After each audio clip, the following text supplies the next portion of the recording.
All right. Good evening, everyone. Welcome to this week's episode of Paranormal Lens, presented by Jotnext Paranormal. I am Jamie Widener. I am your host for this evening, along with, as always, Chad Thomas, the co-hostess with the mostest, With except no for a voice. voice, apparently. Still, Chad, I'm not. I'm gonna. We're going to start doing sign language or something. I don't know. I don't know. I Gosh. hope it comes back soon. Well, yeah. I agree. I agree. And it's funny. You don't realize how much you talk until you can't do it well or at all. You Right. know, I am in much younger years. I suffered with laryngitis, and it's everyone's humor when you're suffering. Right. And I as I made fun of you earlier too, and I apologize. I shouldn't, knowing better, but it's one of those things where you just take it for granted, like mobility. All kinds of things that we just have ability to do all the time. So Right. I wish you a speedy recovery and I back to appreciate normal it. soon. I'm going back to the doctor, so hopefully they'll be able to give me something so to answer your question, Todd, not really. It comes and goes. So Yeah, we'll see. And luckily, this is my episode, so I'll do the yeah. lion's share of talking anyway. So, And I did I went through a whole bottle of honey in the last week. oh my, So guys, it was it's one of those things you just kind of have. mhm. Like, when did I get this? Hmm. Oh well. All right. Well, I'd ask you how your week was, but I don't want to strain your voice. Well, it's been busy because I've been working on top of it. So on Yeah. top of this, and I work in a shop, so trying to talk over tools Oh man, is that's is good. a lot of fun, yeah. So, anyway, All I'll right. just go with a husky, grovelly voice, and, that'll be the new thing. You're like Batman. Cool. All right. So, Yeah, not much on my end. It was a lot of stuff going on, and then things happened. Stuff got done, usual stuff. But gorgeous weekend. It was at mhm, least South Central PA.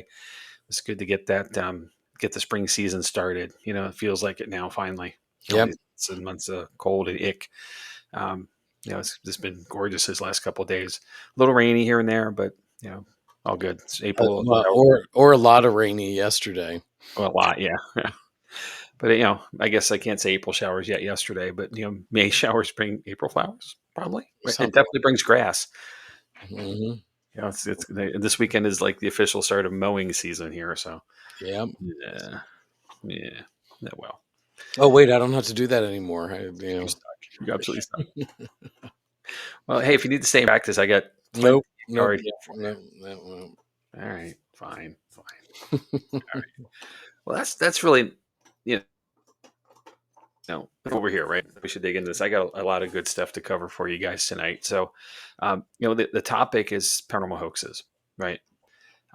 But the reason there are paranormal hoaxes, for the large part, is because we have this thing called April Fool's Day today, April 1st, every year. And the to get to that, you have to kind of understand where it came from, right? How did this ever become a thing? Right. It's not a social media thing. It's long before.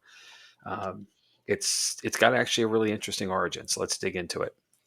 Before you So do that, we got Bert's with us, and then Chris okay, is with us tonight, and I'm sure Heather's tagging along. yes, So sir. All right, hey guys, welcome. Thanks for coming.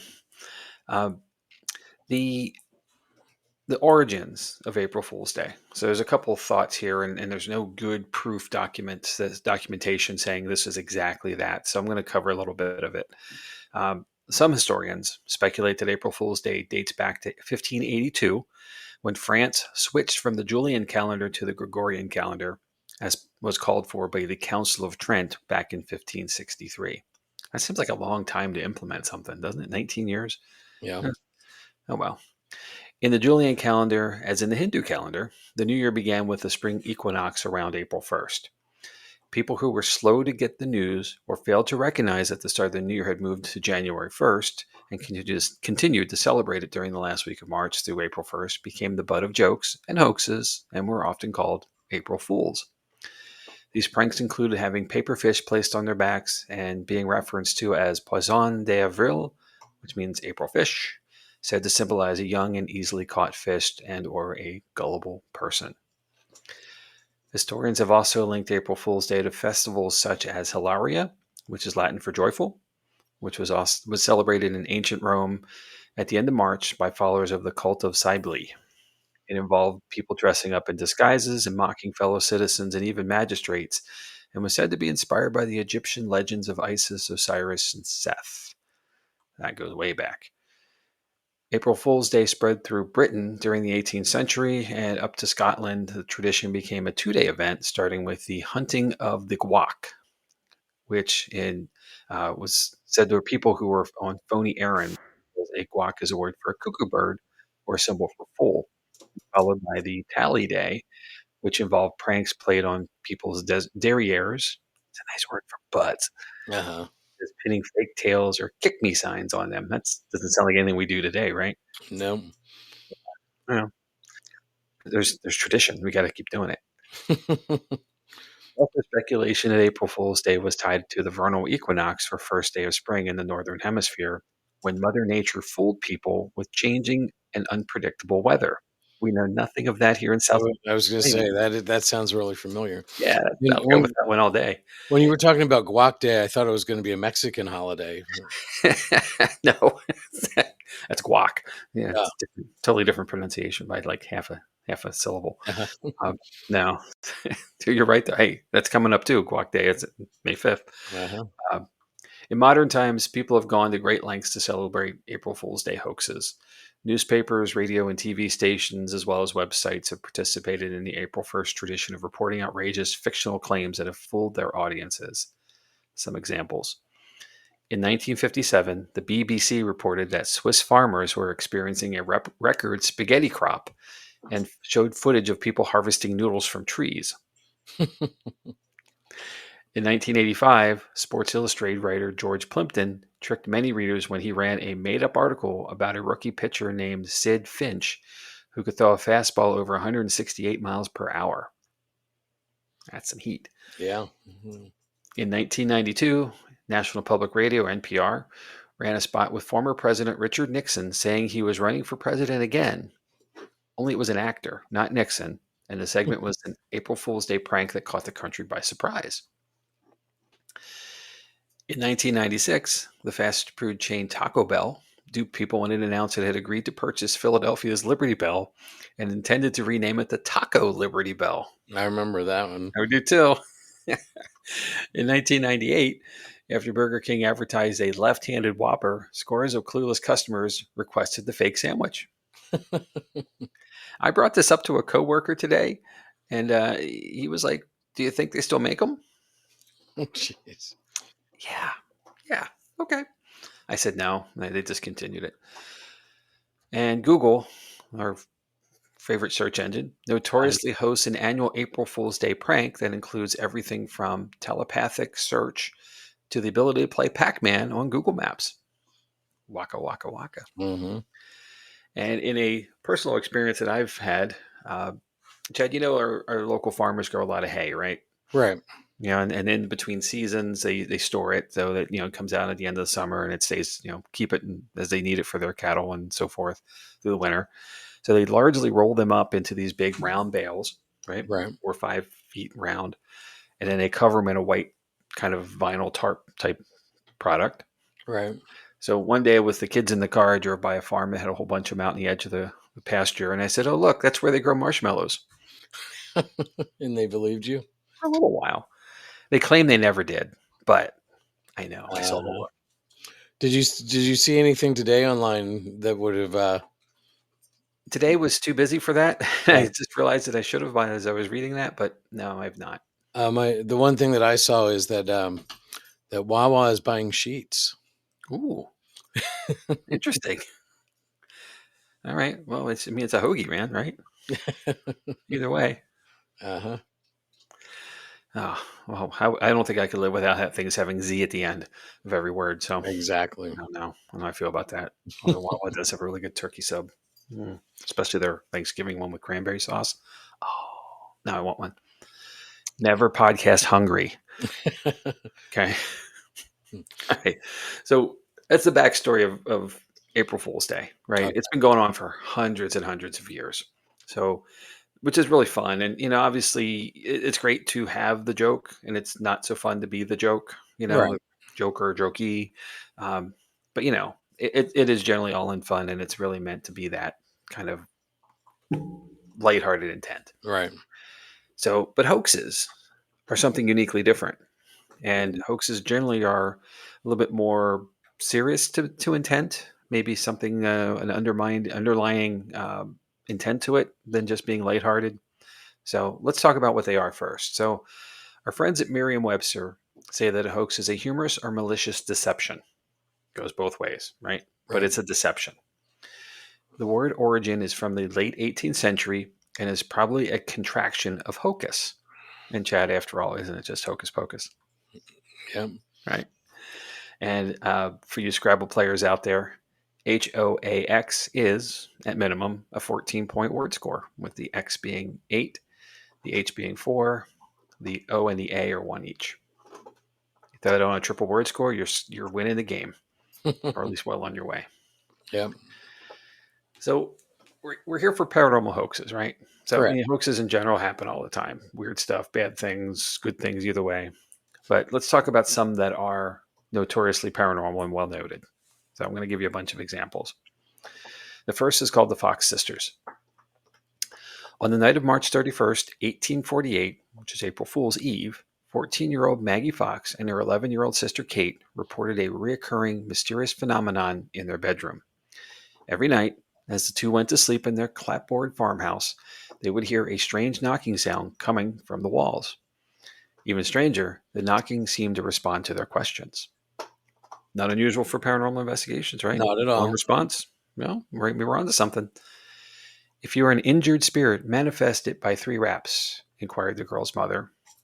Knock, knock, knock. The veil dividing the spirit world and the living had been breached. News of the Fox sisters' wall rapping spirit spread like wildfire through the spiritually flammable counties of upstate New York, also the birthplace of Mormonism and Millerism, which is latter Seventh day evangelism. Okay. Spiritualism promised a new kind of religious experience in which believers could receive specific guidance about their lives from those with secret knowledge from the great beyond. Eventually, the Fox sisters brought their hugely popular seances to New York City, drawing huge crowds. Their routine evolved from simple knocking and rapping to conversations with deceased relatives and secret messages magically appearing on blank cards. Despite their fame, or more likely because of it, the sisters suffered from troubled relationships, psychological breakdowns, and alcoholism. They're much older than 1411 by now, I swear. In their 50s, Maggie delivered a public confession of their long drawn hoax, which started as a harmless childhood prank. At bedtime, they would tie an apple on a string and move it up and down, causing the apple to bump on the floor. The sisters later developed the ability to manipulate their knuckles and toes to produce a popping sound. Continuing on. So Yeah. they ratted themselves. Uh-huh. The next one is not that far ago.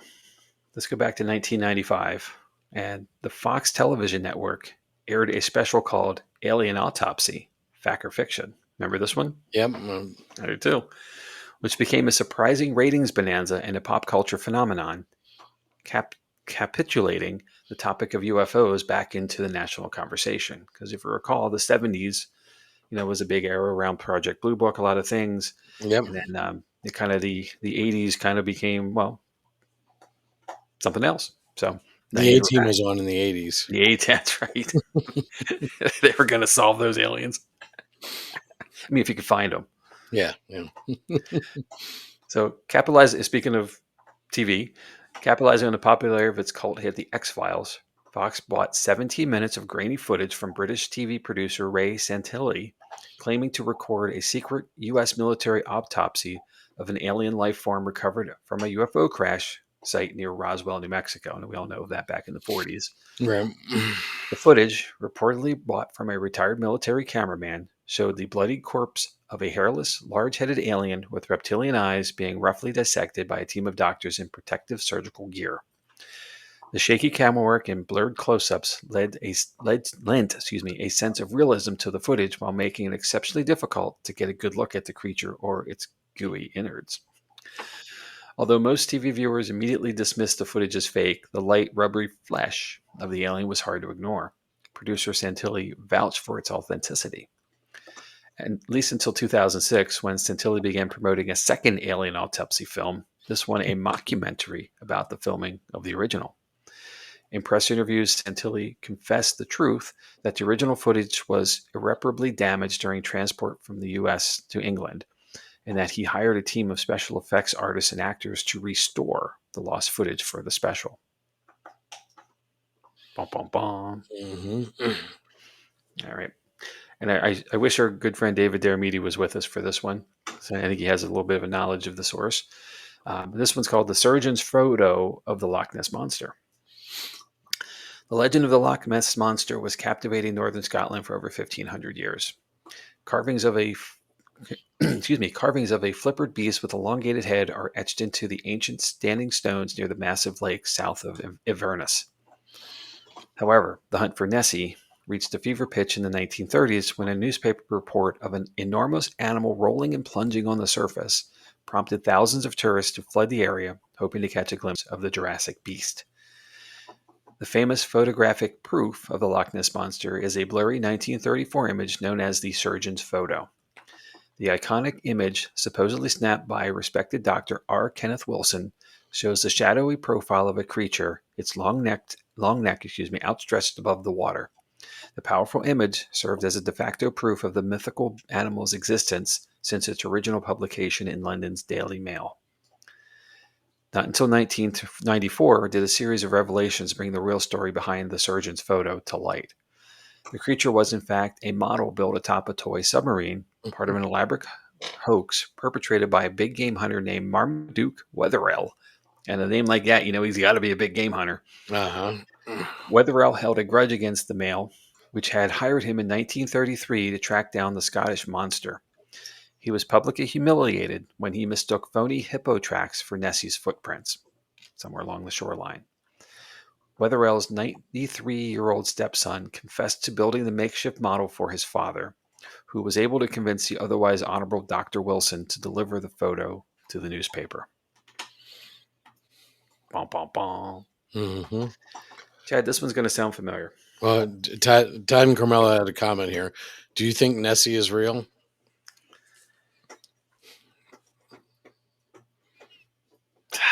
Man, I want to. I really do. And no different than Ogopogo, no different than Champ, and any other, cryptid, water cryptid, especially that's out there, that's just, you never know what's under the surface, Right. So Loch Ness is a big place, so is Lake Okanagan, so is Lake Champlain, who knows? Maybe that's my safe bet. I want to believe. I I'll hope. tell you, you want That's to why we got to believe? keep looking. I want to Yep. believe. That's. So, Chad, we covered this ourselves. So the next one is British crop circles. This was an episode from Yeah. season 1, Mm-hmm. and one you covered yourself. So Yep. in the 1980s, a series of increasingly intricate patterns emerged in the barley and wheat fields of surprise farmers in Wiltshire, England. Dubbed crop circles, the breathtaking, unexplained formations drew crowds of gawking tourists and intense speculation about their origin. Serologists, sorry, the live program here, folks.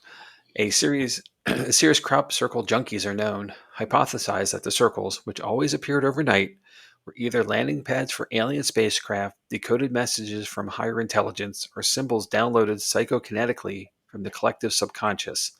It helps that Wiltshire is also home to Stonehenge, the original alien art project. Right? Right. Yeah. Only Doug Bauer and Dave Chorley knew the real story. The drinking buddies and part time watercolor artists had been making the crop circles by hand, or by foot, mostly, since the late 1970s. Fueled by too many pints and a conversation about UFOs, the duo snuck into a farmer's field and stomped out the circular patterns with iron rods, a flat wooden board, and some rope. The rest, as they say, is history. It wasn't until 1991 that Bauer and Chorley confessed their role in the artistic hoax, which by then had grown to include legions of unaffiliated circle makers across England and also around the world. The seriology community took the news in stride, admitting the possibility that many of the circles were man made, but ardently defended the most elaborate and beautiful circles as indisputably otherworldly creations. And again, for more on crop circles, go back to our season 1, episode 8 program on them. Yep. So this one's interesting. It's the Fiji mermaid. P.T. Barnum may or may not have uttered the famous phrase, "There's a sucker born every minute," but he certainly lived it. Barnum was perhaps the best known Victorian era huckster to enthrall the public with outrageous specimens of odder than life humans and mythical creatures. One of Barnum's earliest sensations was the so called Fiji mermaid, purported to be preserved remains of a real life mermaid captured in the Bay of Bengal. In 1842, Barnum displayed this creature in his American Museum on Broadway in New York City, where it drew crowds of onlookers. The Peabody Museum of Archaeology and Ethnology at Harvard University got its hand on the specimen called the Java mermaid in 1897. Museum staff tracked down the true origin of the shriveled 16-inch creature, which is not simply a monkey head stitched onto a fish body, as many had speculated. It turned out to be a souvenir handcrafted made by Southeast Asian fishermen and sold to tourists as a little mermaid, not Ariel. Sorry. Oh, okay. Yeah. The body parts are a mix of paper mache and fish bones, and fins, but no monkey skulls. So it's a true tourist trap thing. Yep. But without any context and without any other relevance to it, the imagination takes you away. The next is a domestic one. It's called the Cardiff Giant. Once known as America's greatest hoax, this 10-foot tall stone statue of a petrified ancient giant made its 19th century creator George Hull a very rich man. Hull was a get-rich-quick schemer and a proud atheist in a time of religious fervor. After an argument with a revivalist preacher over the existence of giants, as mentioned in the book of Genesis, Hull conceived a devious plan that would capitalize on the gullibility of the public. In 1868, Hull hired a Chicago stonecutter to carve a massive hunk of gypsum in Hull's own likeness. Hull then aged the stone with sulfuric acid and convinced a farmer in Cardiff, New York, to secretly bury it in his backyard. A year later, Hull had the farmer dig a well, instructing the workmen to dig exactly where the stone giant was buried. The unearthing of the Cardiff Giant caused a great sensation in upstate New York, still a hotbed of spiritual excitement. Remember the Fox sisters. Right. News of the creature spread far and wide, inciting a fierce debate over the artifact's authenticity. Hull fanned the fires of speculation, taking the giant on tour and charging 50 cents for a peek. Rumor has it that he made $30,000, which was a fortune in 1860. You can see the Cardiff Giant today at the Farmers Museum in Cooperstown, New York. And if you want to look it up on the Farmers Museum site, it's now known as the Fenimore Farm. Yeah, it's still there. Road trip. Let's go. I mean, if you're going there, you may as well go to the Baseball Hall of Fame while we're there. That's right. You're there. Yeah. Yep. So the next is not really a hoax so much as it is someone trying to stop the hoax. So you remember our way back episode on Rose Mackenberg? Mm-hmm. Well, her employer, Harry Houdini, is our subject here. Okay. After millions of people died during World War I and from the 1918 influenza pandemic, the popularity of spiritualism soared. Desperate to communicate with their dead loved ones, the bereaved fell prey to extortion by fraudulent mediums and fortune tellers. But Harry Houdini wasn't fooled. He recognized the scammer's method as no more than conjurer's tricks. Likely fueled by his own desire to communicate with his dearly departed mother and angered by the way people were being exploited, Houdini set out to expose the ghost hoaxes.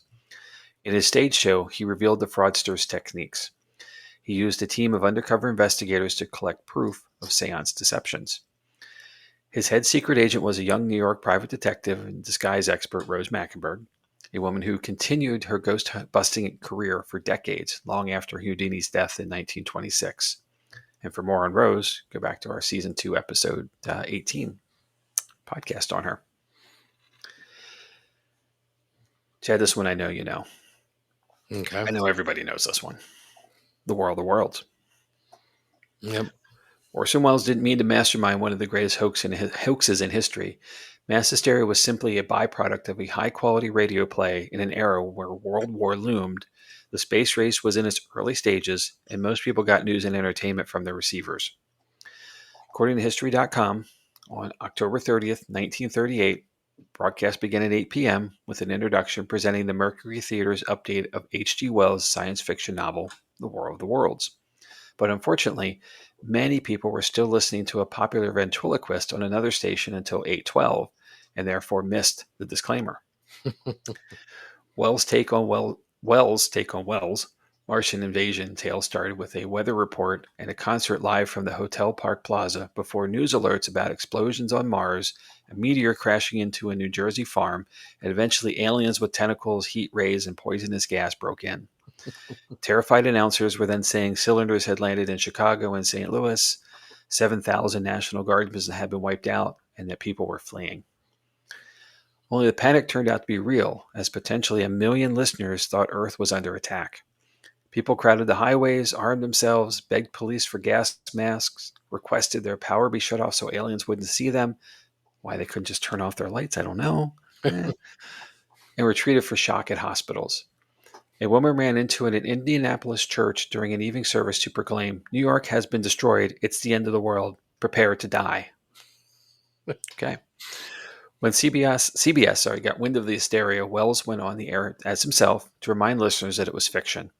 The FCC investigation found no wrongdoing, but networks agreed to be more cautious regarding programming going forward.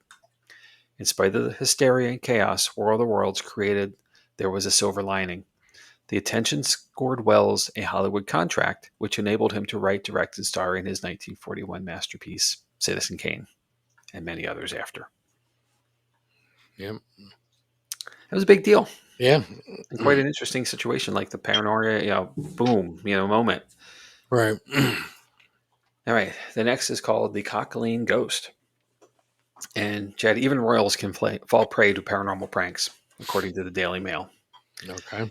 In 1762, Prince Edward, Duke of York and Albany, visited a home on Cock Lane in London that was said to be haunted by Scratching Fanny, a woman who had died of smallpox in the rented house after her loan shark lover, William Kent, had lent their landlord money with the highest interest rate. I love that sentence. It's so descriptive. Right. Kent took the landlord, Richard Parsons, to court over the loan and won. Strange noises that sounded like a cat scratching a chair were reported at the property around this time, and Parsons and his daughter Elizabeth, who the noises actually emanated from, claimed the ghost was Fanny. To prove it, they held seances regularly, which were written up in the newspaper and drew religious leaders, the prince, the mayor, and many other onlookers that the street became impassable. At the time, people widely believed that a person would return from the great beyond to warn the living or seek revenge, so that they quickly accepted that it was Fanny communicating via a system of knocks that Parsons and the preacher developed. During one such communing, the ghost accused Kent of poisoning her and requested he be hanged. To clear his name, Kent and 2 doctors who had tended to Fanny on her deathbed attended a seance, and again Fanny declared he was her killer. But during a later gathering, Dr. Samuel Johnson witnessed Elizabeth creeping from the bed where she was during the encounters to pick up a piece of wood that she used to knock on. She'd usually hidden beneath her clothing. Parsons was trying to frame Kent after losing the case, but it was he who ended up behind bars for 2 full years. And somehow his wife got a year in prison as well. All right, the next is called the Cottingley Fairies. Okay. In 1917 and also in 1920, young English cousins Elise Wright and Frances Griffith produced a series of photographs depicting themselves interacting with fairies. In modern times, it's hard to imagine how anyone could be fooled by these obvious fakes, but in the early 20th century, they were convincing enough to attract a huge following and dupe such notables as Sir Arthur Conan Doyle. It was not until 1981 that Wright and Griffith admitted the hoax, although they continued to claim that they had indeed seen fairies and that one of the photos was genuine. And you can Google the Cottingley Fairies and find them very quickly. They are what you'd expect. Okay. Next one. And Chad, that's something else we've discussed at least a little bit. Uri Geller. Yep. During the 1970s, Uri Geller enjoyed huge success with his mentalism acts, based largely on his ability to bend spoons with his mind. Geller staunchly defended his claim to supernatural powers until hard evidence finally caught up with him. In 1982 book, by James Randi exposed Geller's tricks, and Geller was caught numerous times on camera manipulating stage props. He was pre-bending spoons, essentially. He has since earned a reputation for frivolous litigation after a series of failed lawsuits, mostly against people who published unflattering material about him. Despite never officially outing himself, Geller has tactfully confessed to the hoax. In 2007, he expressed the following change of heart: "I'll no longer say that I have supernatural powers. I am an entertainer. My entire character has changed." Yeah. A famous incident with him was on The Tonight Show, where he could not bend spoons as he claimed he could on demand, Right. and kept stalling through the episode. And eventually it led to nothing. So Right. I think that But, was kind of the beginning of the end. and that was when Johnny Carson was hosting Yeah, it. If I that remember. was way back with Johnny Carson. Yep, late So '70s, I believe. can you imagine how that would have gone? Like just Carson would have had so much fun with it. Yeah. All right. The next one, the well to hell. This terrifying legend says that in the late 1980s, Russian engineers drilled a hole in an undisclosed area of Siberia. There was a much bigger reaction to this well than expected. For one, it was bigger than it was ever intended to be. Drilled nearly 9 miles deep, the depths of this cave reached remarkably high temperatures of around 2,000 degrees Fahrenheit. Some crew members claimed to have heard strange and unsettling sounds from the hole. In response, a heat tolerant microphone and additional sensory equipment were sent down into the well. What allegedly came back were recordings that revealed that this was to be a gateway to hell itself. The recordings consisted of bizarre noises and agonized screams, screams which seemed similar to what might be heard from those tortured in the pits of fire and brimstone. These recordings sparked a frenzy after they were picked up by news outlets, particularly those outlets with religious foundation. However, the recording was a fake. While a real hole was drilled, one 7.5 miles deep on the Kola Peninsula, the recordings of agony that was circulated was actually just a looped sound clip from the 1972 film The Blood Baron. Oh, you gotta have fun. And this next one, Chad, this could happen today, and it's really not that far away from today anyway. But it's called Ghost Watch. And before the Blair Witch Project brought the found footage genre back to life in 1999, there was the British television special Ghost Watch in 1992. Released on Halloween, this horrific special claimed to be a genuine documentary footage which followed a group of BBC reporters into a haunted house. The event claimed to be a live broadcast, but in the midst of detailing the home's history and interviewing neighbors, the reporters encountered a malevolent spirit named Pipes. The spirit was said to have belonged to the logically disturbed Raymond Tunstall, but Tunstall wasn't the only ghost said to have been in the home. As he was as when he was living there himself, he was disturbed by the ghost of Mother Seddons, a 19th century child killer.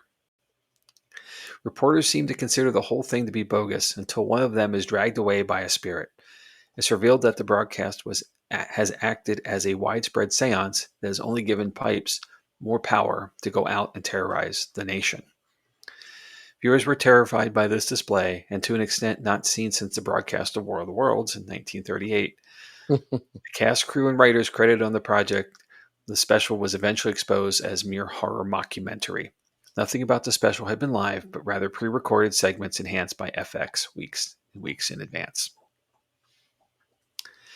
And this is still around. It's on the internet. You can find it. And there's actually another movie, and I'm drawing a blank on the title of it, that was about a TV crew that goes to do a paranormal investigation at an abandoned hospital, and they pay a guy, the groundskeeper, to talk about how it's haunted and stuff. It's like all on camera, not the camera that not the what they would broadcast. Then they go into the hospital and then they don't find anything, but suddenly something changes, and then it becomes a totally total horror film. So Well, our friend David talks about this. This is one of his favorite movies. okay. Yeah, So and it's not that old actually. It's only maybe 5 or 6 years old. So, the idea of the mockumentary has been around for a very long time too.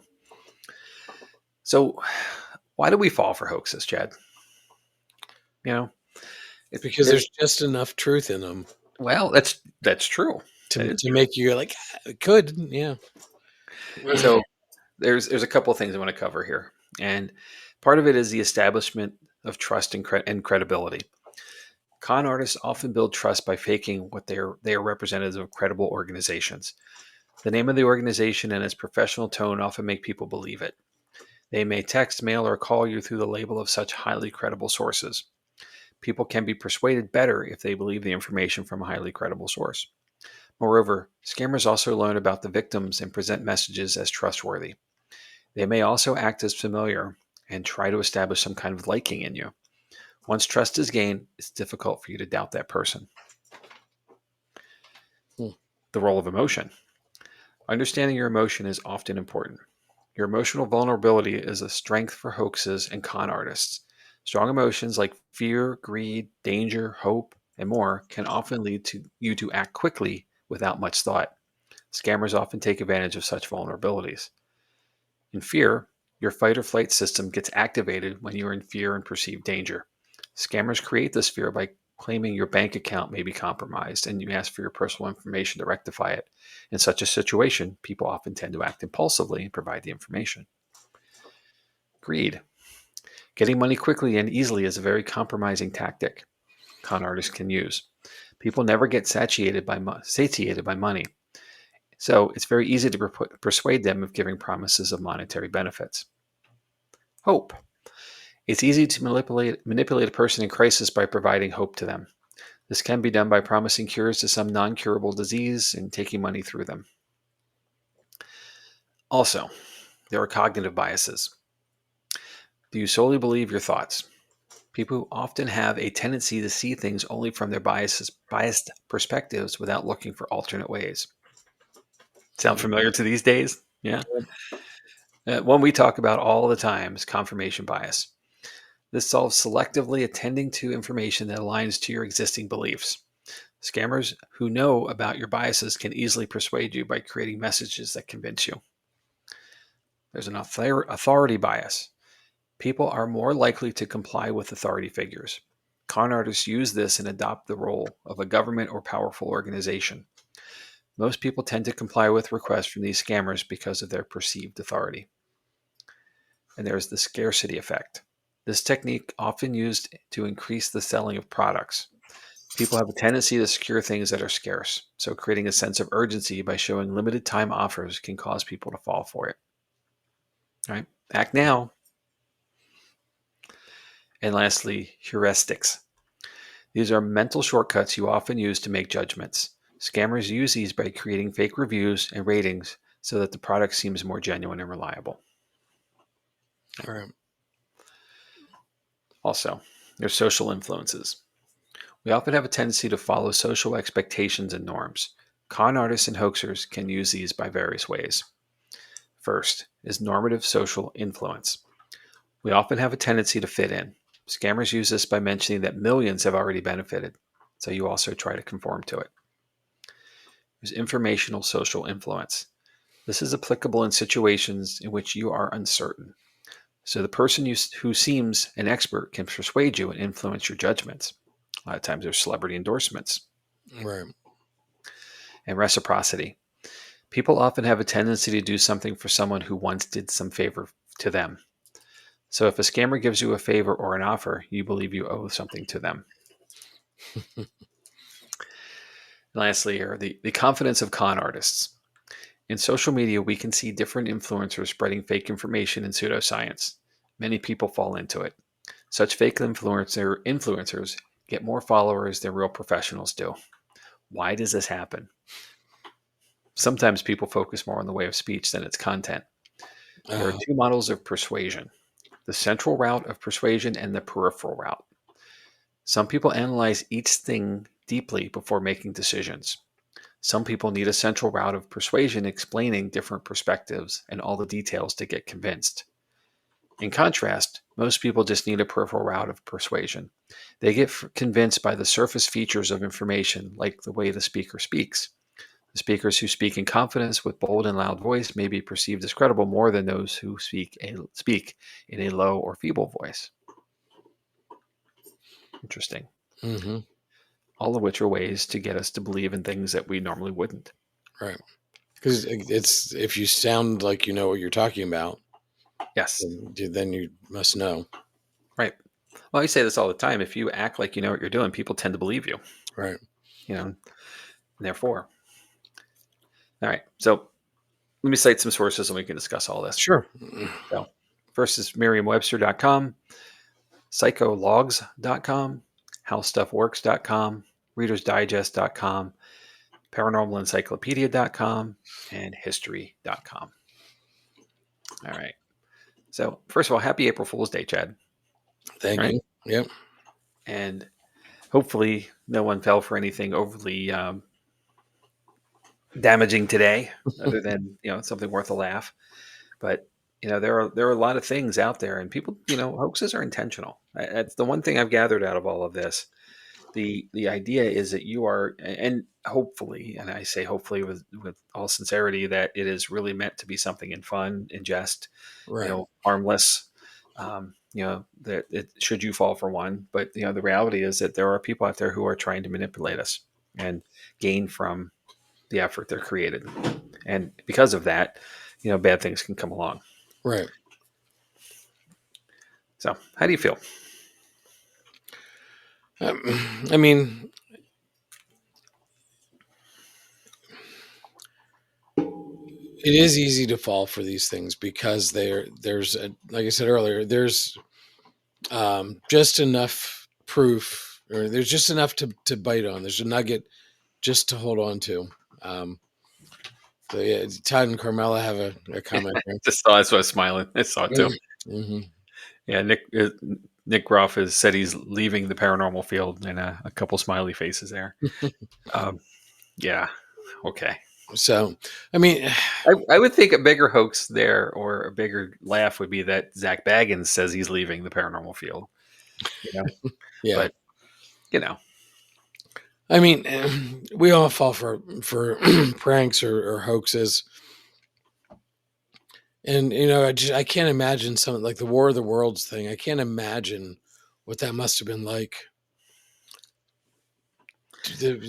What it did to the country, yeah. just because of people not catching the beginning little clip saying, "Oh, by the way, this is a staged Yeah. production," basically, and Well, that's exactly it. And that comes from a time when television wasn't a thing, right, right? But everybody had a radio. yeah, Some receiver, and usually a large one.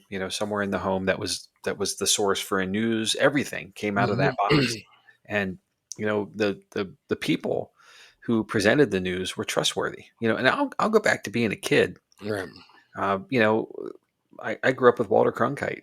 And yeah, as a newscaster, and that guy, was like serious all the time, and everything he said was true. It was a right, true resource. right, I don't know how we all feel about news these days, but it's been stretched a little bit depending on your source. right. Those iconic trusted people just we don't have that Well, faith that we used to have, perhaps. Walter Cronkite, Tom Brokaw, Hmm. like Dan there was Rather, these yeah, were all people who, David Brinkley, yep, you David Jennings. I mean, I can name them all because I watched all of them. right, And the key to that is finding multiple sources too. right, Because there are still key sources for news that are available to all of us who have access. The internet, cable television, hmm whatnot, newspaper. You've got to choose who you believe first of all, and that goes back to some of the biases. The authoritarian bias is part of this. right, Who do you want to believe as an authority figure? You know, and we take it from there. As far as how far we want to go with it. But it's so diluted now with so many other sources that the big ones that I'll say they were then, just don't have the same merit as they might if we were right, back in that era. right, In 1938, the world was a bit of a turmoil. We were recovering still from the Great Depression, coming out of it, seeing light at the end of the tunnel of it. Some were still recovering through issues with World War One in the world. We had war brewing in Europe again. yeah, It was a turbulent time, and a lot of uncertainty. And this was probably the perfect match, to strike. Uh, and it was probably, and I think it was really meant to be fun, but it really meant to be terror, or became right, terror right, for many, many people yeah. because those sources were gospel Yeah. for them. Todd and Carmela say they honestly don't watch the news, too busy working and doing paranormal investigations. You get your news from the ghosts, right? Yep. Well, maybe.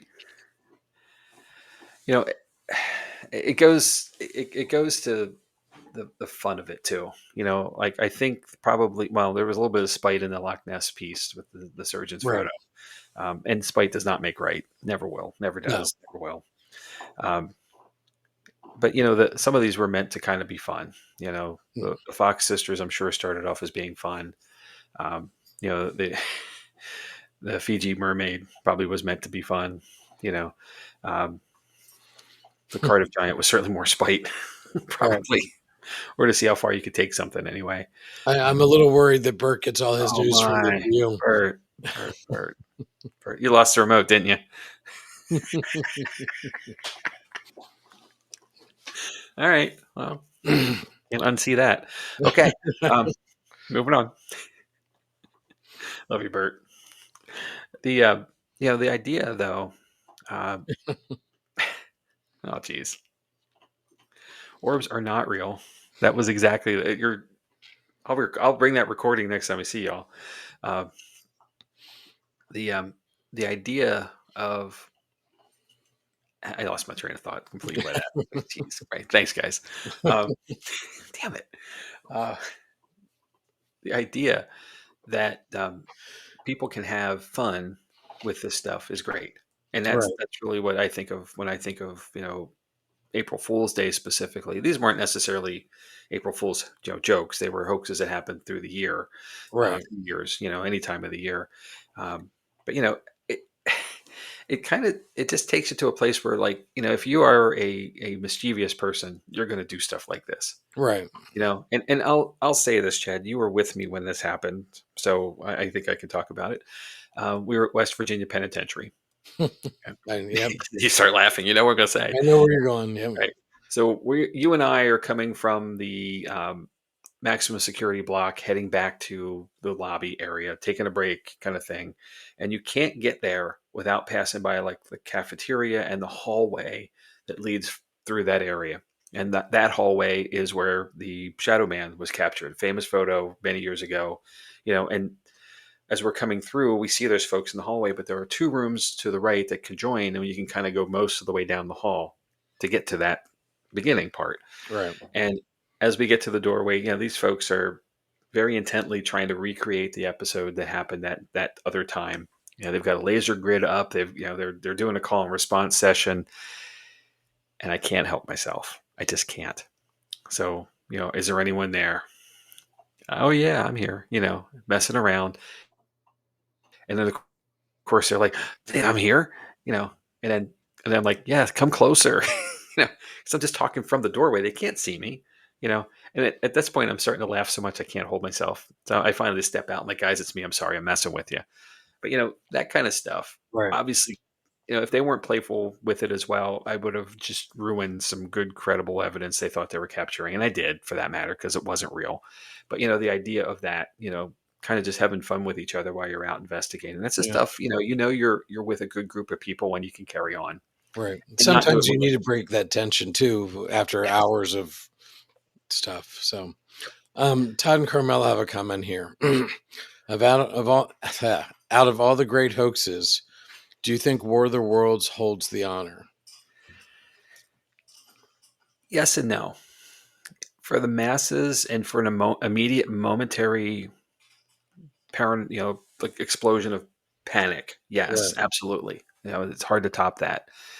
But I think the one that probably has the longest active legacy is the Loch Ness monster. The surgeon's photo, Right. because people are still out on the edge of the lake and on boats on top of it looking for Nessie.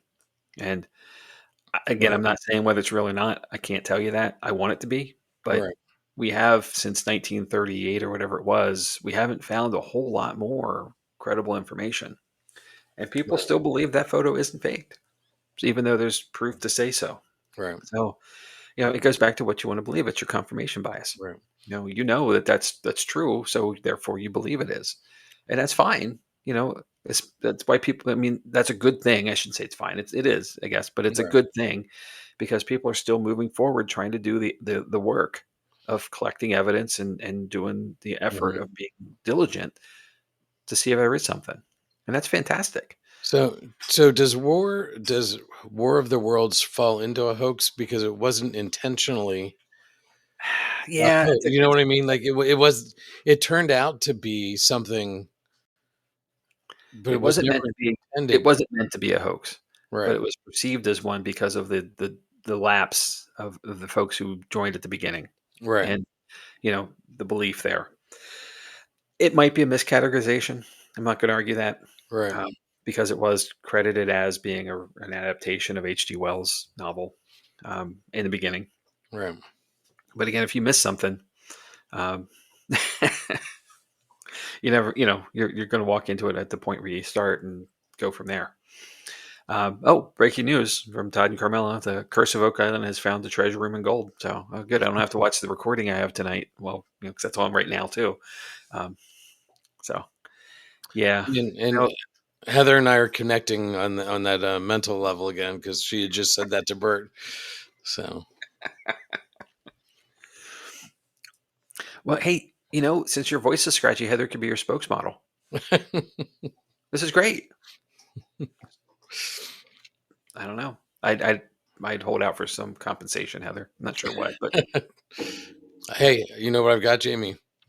I've got Paranormal Lens stickers. me too.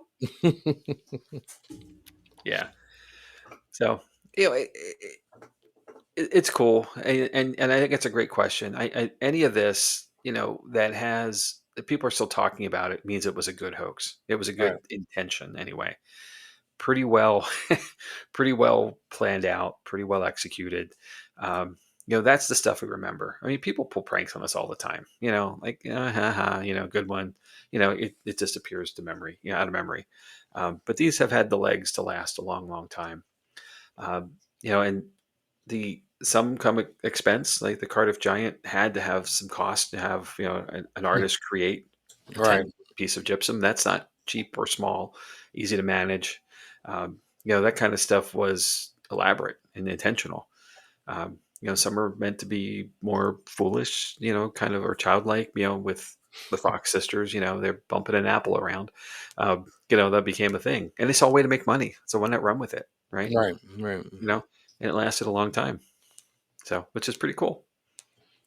I don't know. I love a good hoax. I really do. I love a good practical joke as well. So Right. I think that's why this was kind of drawn to me. And of course, it helps that we're here on April 1st, um, Hmm. just to have some fun with it. So I hope you all enjoyed as well. One of my favorite things that my kids did on April Fool's Day is we had a bunch of pictures at the top of the steps in the one house.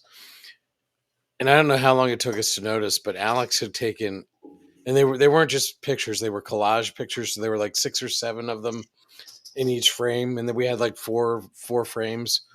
He had taken and flipped them all over, so they were all upside down.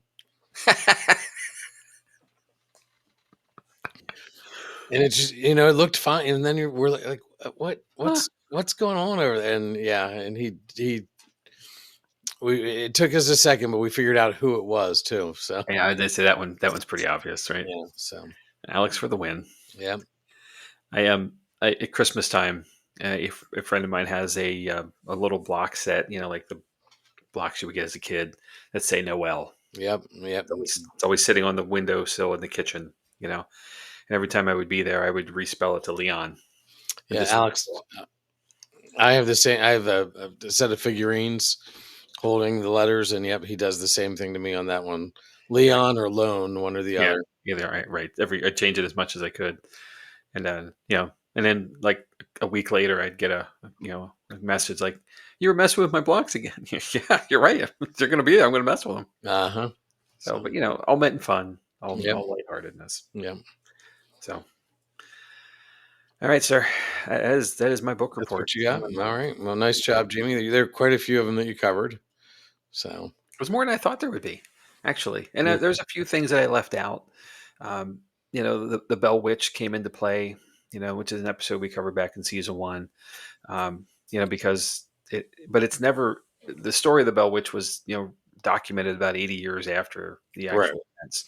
So, it's a whisper down the lane or telegraph or telephone story game kind of thing. There's some truths or not in it. So, I admitted that. And then plus we already covered it, and I think we Right. talked about it being likely a hoax back then, or at least not credible. Um, so, there's a few others out there too. It's, Yep. it's, it's interesting. How do you pick? How do you choose? I just kind of went for the obvious ones, I think. But, Yep. you know, anyone's curious, just start Googling paranormal Yep. hoaxes and you will find a gazillion of them. So, Yep. When I covered the Dybbuk box in a couple weeks, since we missed it last week, we'll talk about that and whether that falls in there or not. So cool. Okay. Yeah, here we go. So, Bert's saying that Heather's mom is fanatical. That's a big word for me. Ooh, about her drink coaster being straight. Every time there, we mess them up. Yep, of exactly. course. And Todd and Carmela, thanks for sharing the stories and hoaxes, Jamie. Enjoyed the show. Have a great rest of the week. Well, you guys as well. Thanks for coming. All right. So let's cover what's coming up.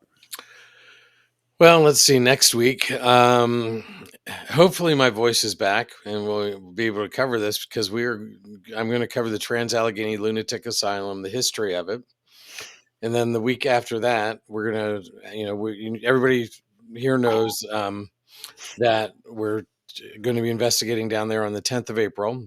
Yep. So on the 15th, we're hoping to have several of the people from the investigation join us and talk about what we experienced and if there's any evidence. So we're looking forward to that. April 22nd, we've connected with the Doss House in Pennsylvania, and we should have Shauna and Danielle Rigsby with us talking about that location. April 29th, Jamie's going to dive into the Portland tunnels. Yep. And what's going on there. And then on May 6th, right before a combined investigation, we're going to have Land and Legend Paranormal on with us to talk about what they do, Stacy and Gary Smith. And then they'll be joining us for an investigation at the brewery. Looking forward to that. Absolutely. So, upcoming investigations, like I said earlier, we're going to be at April 10th, we're going to be at Tala, Trans Allegheny Lunatic Asylum. April 26th, we have the public investigation at Booby's Brewery. The 17th, we have our Para-Unity event with Land and Legend Paranormal. Then we are back at the brewery on the 21st of June. Then June 28th, we will be at the Haunted Crescent Sanatorium and Prison Paracon. Actually, that's the next slide. But here's Land and Legend, Gary and Stacy Smith. And then here's information on the Horror Paracon at Crescent. Jamie and I will be there with other members of the team. So come out. Maybe you can get a sticker from Paranormal Lens, maybe from Jotniks. But I believe we're going to have some Booby's Brewery t-shirts and stuff available. We're not sure what it's going to be yet, but we yeah. don't know yet, but yeah. So, fortunately, no brewing of the brewery with us. But. So, but I'm looking forward to being there. I've never been there, so I'm really looking forward to experiencing that space, even though we're not necessarily investigating. Just spending some hours there was always interesting. So, absolutely. And there is an opportunity to investigate later that evening as a ticketed event as well. So keep that in mind if you're coming and spend the day. Crescent's more fun when you sleep over. I thought that was Mount Joy.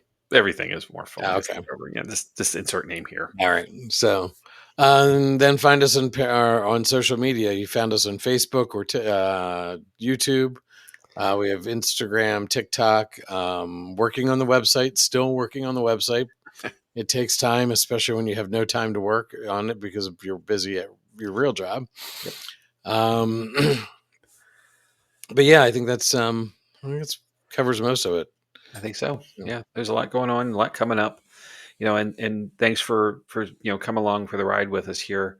This is always more fun, with interaction and engagement. So if you're not catching us live, you're catching us somewhere on the streaming services somewhere after, feel free to drop us a comment. We're always looking for content to add into upcoming episodes. Our schedule is our own to keep, and we'll have stuff coming. You'll see that every episode. What's up the next couple of weeks. But Right. if there's something that you say, hey guys, you should do this, send us a message. Or send us an email at paranormal lens podcast at gmail.com. Yep, I was about to say that. Thank you. Yeah. I was trying to save your voice just I a little bit appreciate it. more. I appreciate it. But yes, Paranormal Lens podcast at gmail.com. It comes to Chad and I. So, we'll see it. We can investigate what the opportunity is, give us a little time to figure out how to cover it. If it's a personal story, perhaps you can come and join us on an episode as well. We're certainly, we self-produce, so we can do literally anything we want. So it's kind of Yep. fun so far anyway. So, Mhm. and, also, give us some reviews, give us some stars, let us know how we're doing. Feedback's always great. We appreciate it. If we're doing a great job, say so. If we suck, say, hey, you guys suck, whatever. We'll take it. We're good. Yep. So, We've been streamed in 28 countries now, right, Jamie? yeah, 28 and counting, and that's fantastic. It's just amazing to me how far and wide the reach is. So thank you all, and thanks for coming along for the ride. And, we'll be back with more. All right. So I think there's a question here for you. Who took your bookcase? Nobody took it. It's over there. I just moved. So I had an idea for a better setup, and for me where I'm at, this works a little bit better. So, yeah, thanks for noticing. It's still here. Plenty of books. Speaking of moving, here, let's do this just to confuse everybody. A little dizzy there. All right.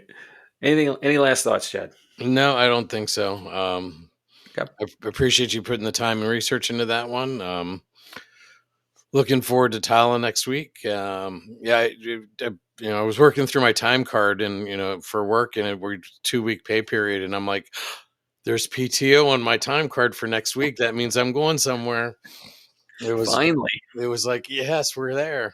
So, well, and we'll talk more about this next week, but the excitement of knowing you're going to do something when it's months away is different than it's week or days away. right. And now we're under 10 days, so it's single digits finally. So Now it's time to start getting the batteries out for the equipment and making sure they're all charged and I was all that. just going to say now it's prep time. So that's my goal the next couple of nights is to get everything labeled and bagged right and make sure we have backups for backups. We're in there and we're not coming out. So at least we're done. We're Right. coming, I think. I hope. Who knows? We're 4 or whatever hours from home. So, from here where we are. So, it's you got to take it with you. Yeah. So prepping and staging and planning and all the fun stuff. Yep. The excitement's going to keep building. So I'm going to be bursting by next Tuesday. So, So anyway, all right. Well, anyway, thanks, guys. History of Trans Allegheny Lunatic Asylum next week. Until then, y'all have a great week. Stay safe, stay spooky, and we'll see you soon. all right. Good night.